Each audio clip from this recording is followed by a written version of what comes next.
Olá! Ora, cá estou eu mais uma vez para vos falar sobre a vida e a obra de um grande autor da literatura mundial.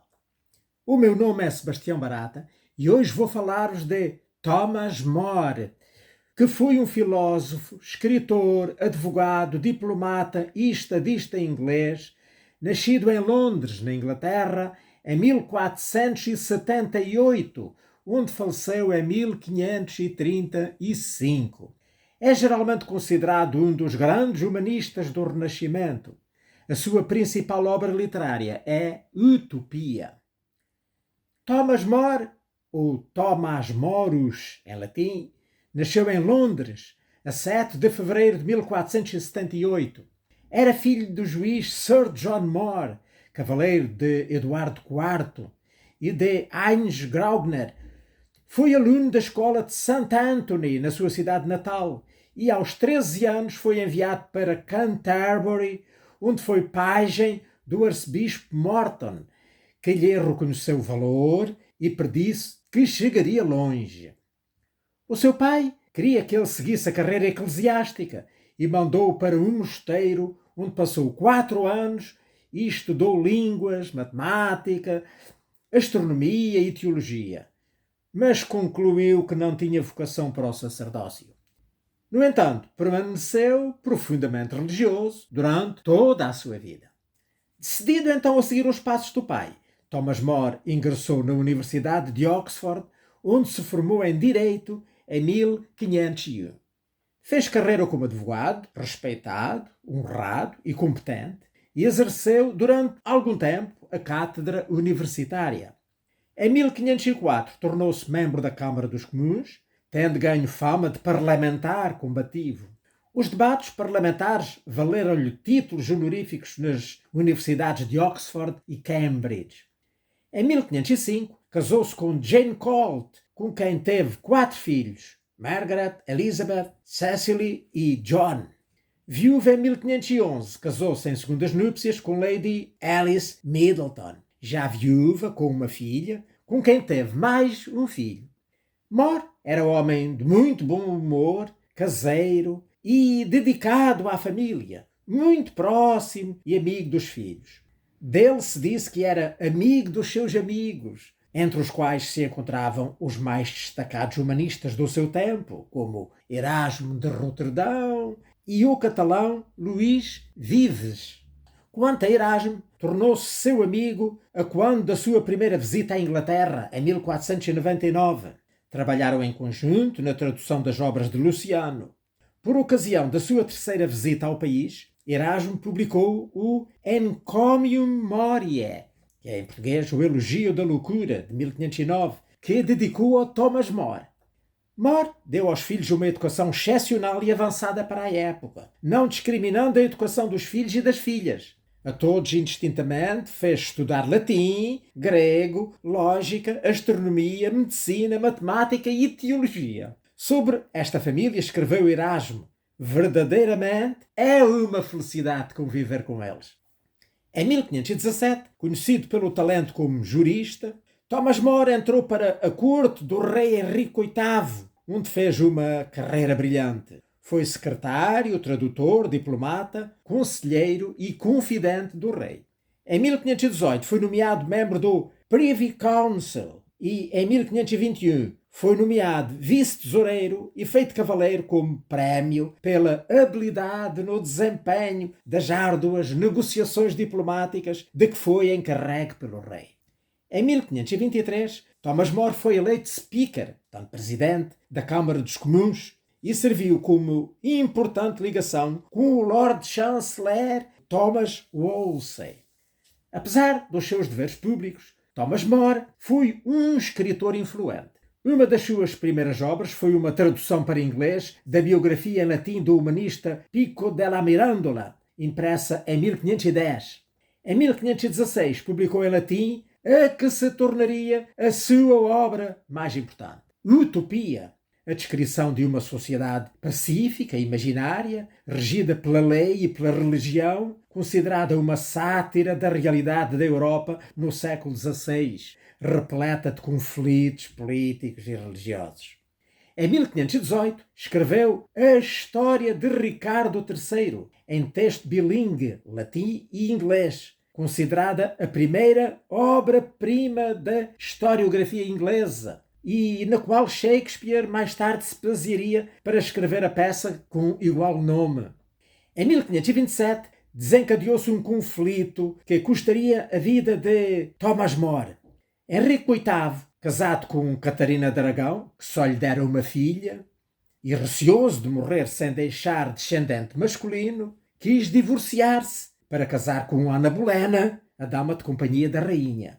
Thomas Wolsey, arcebispo de Orkneys e Lord Chanceler do Reino, não foi bem sucedido na sua tentativa de conseguir nem o divórcio, nem a anulação do casamento do rei com a Catarina de Aragão, como pretendia o Henrique VIII de Inglaterra, e foi forçado a admitir-se em 1529.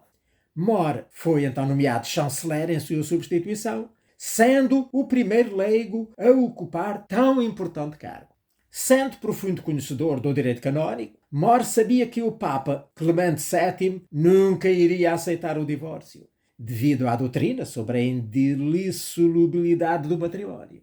Contrário às reformas protestantes, até então já efetuadas, e percebendo que na Inglaterra poderia vir a acontecer o mesmo, More, arraigadamente católico, deixou o seu cargo de Lord Chanceler em 16 de maio de 1532, alegando razões de saúde, o que provocou desconfiança na corte, especialmente no Henrique VIII. A reação de Henrique VIII à recusa do Papa em aceitar o seu pedido foi atribuir-se a si mesmo a liderança da Igreja de Inglaterra, tendo os membros do clero sido obrigados a jurar o ato de supremacia que consagrava o soberano como chefe supremo da Igreja de Inglaterra. Em 1533, Ana Bolena foi coroada como Rainha de Inglaterra, cerimónia a que More não compareceu. Em 1534, o Parlamento promulgou o Decreto da Sucessão, o Succession Act, que incluía um juramento reconhecendo a legitimidade de qualquer criança nascida do casamento de Henrique VIII com Ana Bolena. Tal juramento foi apenas exigido aos que foram especificamente chamados a fazê-lo. Por outras palavras, a todos os funcionários públicos e aos suspeitos de não apoiarem o Henrique VIII. More foi convocado para fazer a pronúncia em 17 de abril de 1534 e, perante a sua recusa, foi detido e preso na Torre de Londres. Enquanto ali permaneceu, escreveu o Dialogue of Comfort Against Tribulation, que em português seria Diálogo do Conforto contra as Tribulações, um dos mais tradicionais e respeitados livros da literatura britânica. Juntamente com ele, foi preso o cardeal e bispo de Rochester, John Fisher, igualmente fiel a Roma. Pressionado pelo rei e por amigos da corte, More decidiu não enumerar as razões pelas quais não prestaria o juramento. Inconformado com o silêncio de More, o rei determinou o seu julgamento, sendo condenado à morte. Nem no cárcere, nem na hora da execução, perdeu a serenidade e o bom humor, e diante das próprias dificuldades, reagia com ironia. Na segunda-feira, dia 5 de julho, enviou à sua filha Meg uma pequena carta escrita com a ponta de um graveto. São as últimas palavras que escreveu.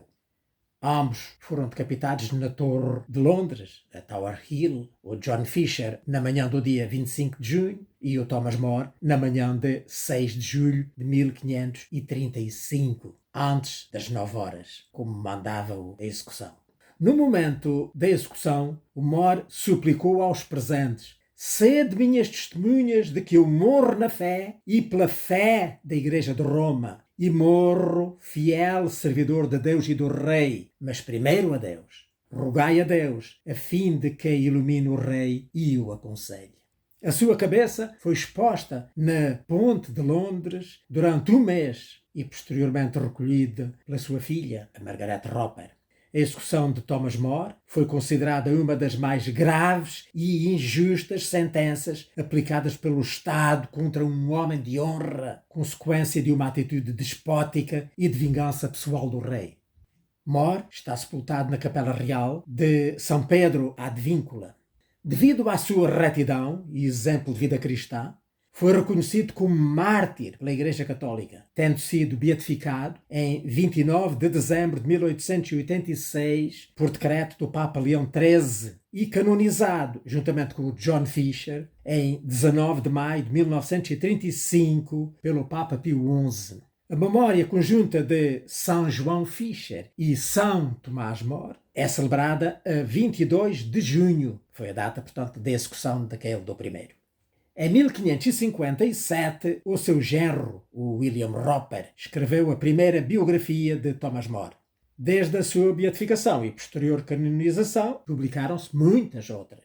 Erasmo, grande amigo de Thomas More, teria dito acerca dele: é um homem que vive com esmero a verdadeira piedade, sem a menor ponta de superstição. Tem horas fixas em que dirige a Deus as suas orações, não com frases feitas, mas nascidas do mais fundo do coração. Quando conversa com os amigos sobre a vida futura, vê-se que fala com sinceridade e com as melhores esperanças.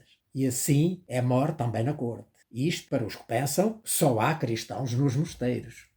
Em 2000, São Thomas More foi declarado patrono dos estadistas e políticos pelo Papa João Paulo II, que afirmou na carta encíclica Veritatis Splendor: esta harmonia do natural com o sobrenatural é talvez o elemento que melhor define a personalidade do grande estadista inglês. Viveu a sua intensa vida pública com humildade simples, caracterizada pelo proverbial bom humor que sempre manteve, mesmo na iminência da morte. Esta foi a meta a que o levou a sua paixão pela verdade. O homem não pode separar-se de Deus, nem a política da moral. Eis a luz que iluminou a sua consciência. Em 1966 foi realizado o filme A Man for All Seasons, de Fred Zinnemann, que foi indicado para o Oscar em 8 categorias, tendo vencido em 6 delas. O filme conta a história de Thomas More, desde o divórcio do Henrique VIII até à perseguição feita pelo rei, não é? Culminou com o seu martírio no dia 6 de julho de 1535, como eu já disse. O papel do Thomas foi interpretado por Paul Scofield. Ora bem, eu desejaria agora falar um bocadinho sobre o pensamento filosófico, ainda antes de falar do livro que andei a ler. O pensamento de Tomás More esteve intimamente relacionado com o movimento humanista que começou no século XV na Europa. Esta postura foi importante para romper com a filosofia medieval, ao colocar o ser humano como prioridade.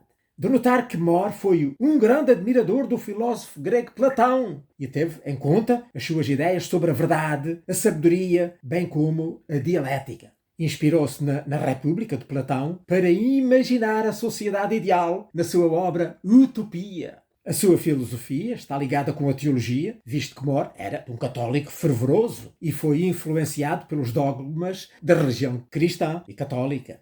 As suas ideias contribuíram para as áreas da filosofia do direito e a filosofia política. Por exemplo, na sua obra mais emblemática, a Utopia, ele analisa a estrutura social, política, jurídica e religiosa do que seria uma sociedade ideal. E é exatamente da Utopia que eu vos quero falar. Portanto, a sua grande obra-prima e que eu li esta semana. Libellus vere aureus, nec minus salutaris quam festivus, de optimo republicae statu deque nova insula Utopia. Portanto, isto é o título em latim, que significaria em português: um pequeno livro, verdadeiramente dourado, não menos salutar do que festivo, sobre o melhor estado da coisa pública e a nova ilha Utopia, que é, portanto, mais conhecido simplesmente como Utopia. Publicado em 1516, foi a principal obra literária de Thomas More. O nome da obra é formado pelos termos gregos ou, que é um advérbio de negação, topos, que é lugar, e ia, que é qualidade, estado. Portanto, juntando todos estes termos, não é? Significa que é um não lugar. Portanto, é a qualidade de um estado que não existe. Portanto, foi esse o modo irónico como o escritor e filósofo batizou a sua sociedade ideal. Utopia descreve, portanto, um estado imaginário situado numa ilha, visto como uma Inglaterra perfeita, equilibrada e onde a igualdade dos cidadãos perante a lei é uma realidade. A partir dessa obra, a palavra utopia tornou-se um sinónimo de uma sociedade ideal, embora de insistência e improvável, embora possível, mas improvável porque não está na disposição das pessoas a querer construir. Portanto, é uma ideia generosa, mas, enfim, na presente situação, impraticável. Provavelmente, muitas das características da sociedade da ilha são inspiradas na vida monástica, que o More viveu durante 4 anos, como eu disse. Utopia fez muito sucesso na época e, séculos mais tarde, foi admirada pelos socialistas, que a viram como uma crítica poderosa à exploração económica pelos Estados capitalistas, como havemos de ver. Ora, como eu já disse, a obra foi inspirada em parte no livro A República, do Platão. Começou a ser escrita quando o autor foi enviado em missão diplomática aos Países Baixos, em maio de 1515. A descrição da sociedade, ou seja, a segunda parte do livro, e a introdução terão sido escritas lá em Roterdão. De volta à Inglaterra, escreveu a primeira parte, ou seja, o diálogo entre o More e os seus amigos, com Rafael Itlodeu, que era o aventureiro que viveu em Utopia, completando assim o trabalho no ano de 1516. Então, nesse mesmo ano, ele foi impresso em Lovaina, sob a supervisão do Erasmo. Depois de revisto pelo More, foi impresso depois então também em Basileia, em novembro de 1518. Na Inglaterra, a obra só viria a ser publicada em 1551, ou seja, 16 anos após a execução de More. Compreende-se porquê. Posto isto, vamos então falar da obra e daquilo que lá está contido. Ora, como eu já disse, a obra divide-se em 2 partes. Na primeira, existe um diálogo, onde os intervenientes fazem uma crítica à Inglaterra da sua época. E na segunda, é apresentada uma sociedade alternativa que, na opinião do autor, resolveria todos os males da sociedade inglesa, mas também europeia em geral, que sofria de males semelhantes. O personagem principal é, como eu já disse, o tal aventureiro, nascido em Portugal, chamado Rafael Itlodeu, que fala das suas viagens pelo mundo, especialmente a sua estadia de 5 anos na Utopia, e descreve a sociedade então que ele ali viu e com a qual ali conviveu. Na primeira parte, faz-se a apresentação dos males de que sofria a sociedade inglesa, alguns deles agravados pela situação dos camponeses que estavam a ser expulsos do campo para as cidades por causa da criação intensiva do vinhos, para a produção de lã, da famosa lã inglesa. O Rafael mostra-se então um grande conhecedor desses males e é peremptório ao afirmar que nada disso poderia acontecer lá em Utopia. Do diálogo entre eles, podemos concluir que, então, quais são esses males, dos quais nós podemos destacar, só a título de exemplo, né? Que proliferam bandos de ladrões, muitos deles, coitados, movidos pela fome, expulsos das suas terras, sem emprego, sem trabalho, resolvem roubar para sobreviver, embora sabendo que a lei punia com a pena de morte quem fosse apanhado a roubar. Mas eles diziam morrer por morrer, se eu sei que tenho que morrer, ao menos morro de barriga cheia. A justiça, que é cega e cruel, depois as pessoas que são perseguidas por motivos religiosos, como foi o autor, o povo que é oprimido para manter o exército, a corte e uma multidão de oficiosos, especialmente os nobres, a maioria que vive na miséria causada pela sede de dinheiro dos reis, dos nobres e dos grandes burgueses, que são uma pequena minoria. É cada vez maior o abismo entre as classes sociais. As penas, que são exageradas para os crimes que visam combater, nomeadamente aquele caso do roubo para comer, para viver, etc, etc. Ora, pronta a erudição e os conhecimentos que o Rafael Itlodeu manifestava, o Thomas More, então, tenta convencê-lo a encontrar trabalho como conselheiro na corte. Mas o Rafael recusa, afirmando que a sua visão é demasiado radical para ser ouvida na corte e certamente acabaria por ser perseguido se fosse para lá com essas ideias. A segunda parte, então essa é um longo monólogo, onde o Rafael descreve a ilha de Utopia e a sua organização social e política. Ao longo desta descrição, nós vamos concluindo, então, quais são, de facto, os méritos desta república. Ora, quando dizemos república aqui não é por oposição à monarquia, atenção. É no sentido do Platão. Res pública, a coisa pública, o Estado, seja qual for a forma de governo. Exemplos desta ideia. Lá na Utopia não se podia prejudicar ninguém em nome da religião. Portanto, é logo a primeira diferença. O povo podia escolher as suas crenças e os vários cultos podiam coexistir em harmonia ecuménica, sendo inclusive celebrados no mesmo templo. Desfrutava-se dos benefícios da paz. Ora, aqui era mesmo uma crítica direta ao Henrique VIII, que travou diversas guerras por ganância ou por paixão pela glória militar. Também uma referência à guerra, em geral, que naquela época servia para enriquecer os nobres e a burguesia.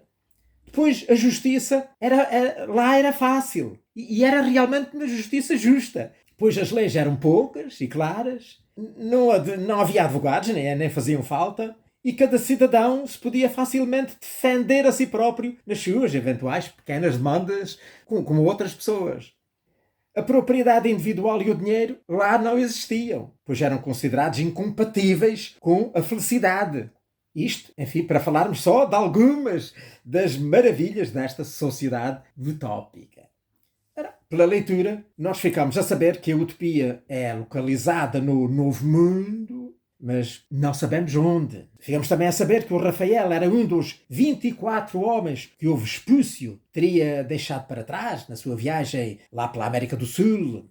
E que o Rafael depois viajou pelos 4 cantos do mundo até encontrar a Ilha da Utopia, onde então, como eu já disse, passou 5 anos observando os costumes dos nativos lá da ilha. Ficamos também a saber que a comunidade foi fundada pelo rei Utopos há mais de 1500 anos, sem grande alteração das leis, desde então para cá. Utopia possui 54 cidades. A capital é a cidade de Amaurota, mas só por se localizar bem no centro da ilha, né? E por aí funcionar o Senado, que não tem qualquer primazia sobre as outras cidades. Cada cidade é dividida em 4 partes iguais. Cada cidade possui 6.000 famílias, sendo que cada família é constituída por 10 a 16 adultos, mais as crianças. Cada grupo de 30 famílias elege um cifogrante e cada grupo de 10 cifograntes elege entre si para o comandar um traníboro. Os 200 cifograntes de uma cidade elegem um príncipe, para dirigir a cidade inteira, através de voto secreto entre os 4 propostos, cada um escolhido pelos 50 cifograntes de cada uma das 4 partes, da cidade. O príncipe reina durante toda a vida, a não ser que venha a ser deposto por suspeitas de tirania. Outro pormenor importante é que as pessoas podem ser redistribuídas entre famílias e até entre cidades, especialmente as crianças, que não são dos pais. As crianças são da família. E se a família tiver crianças a mais e outra família tiver crianças a menos, eles cedem à outra família e eles passam a ser filhos da outra família.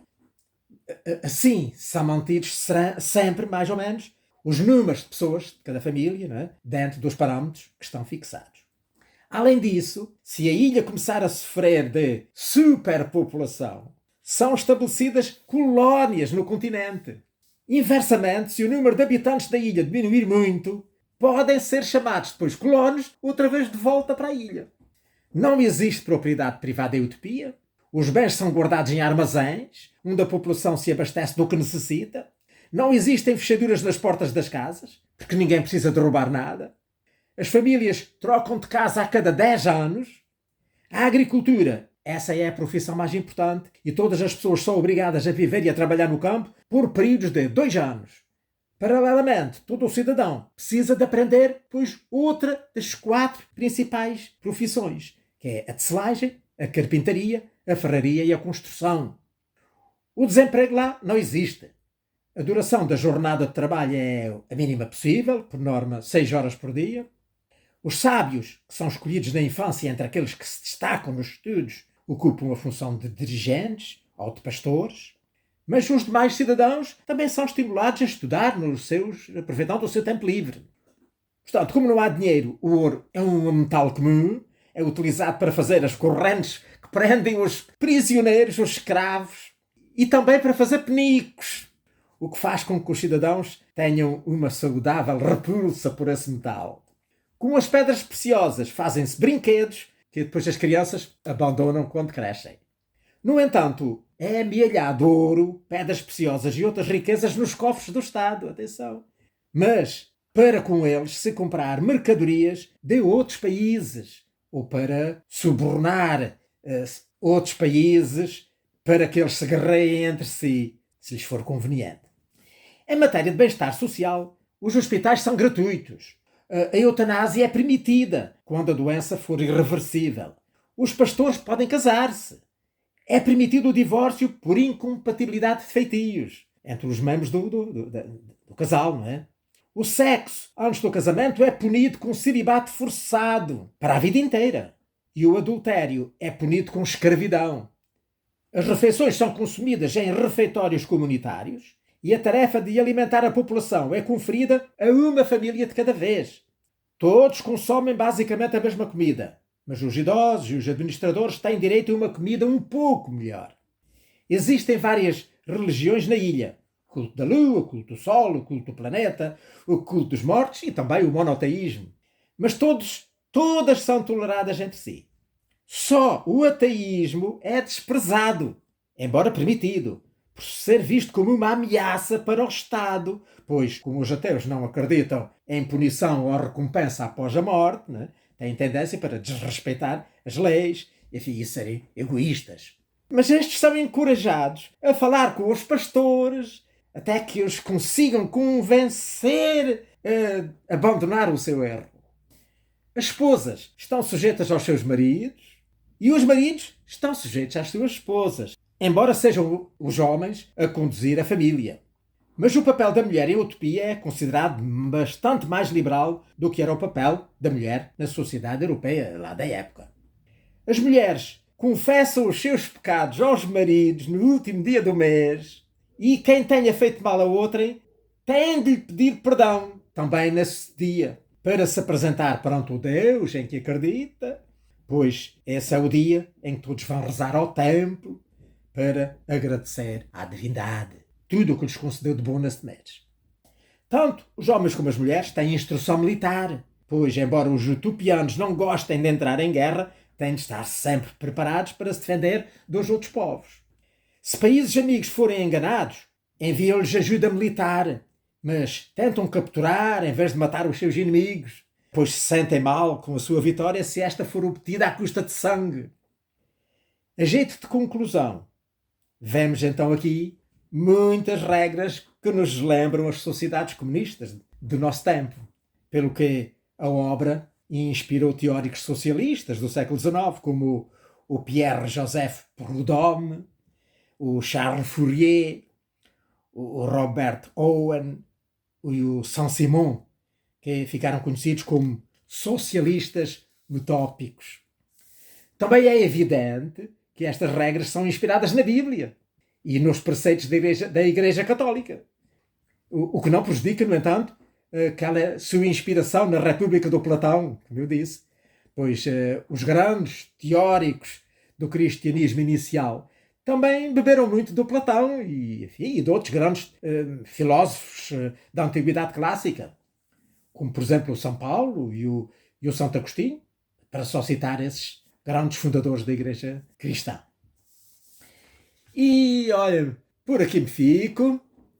Espero que tenham gostado desta conversa de hoje sobre Thomas More, um dos grandes iniciadores do Renascimento e um grande utopista, mas também um grande cristão e um grande santo, que foi depois canonizado pela Igreja Católica e hoje está nos altares. Espero poder voltar cá na próxima semana para vos falar sobre outro grande autor da literatura mundial. Ora, passem muito bem.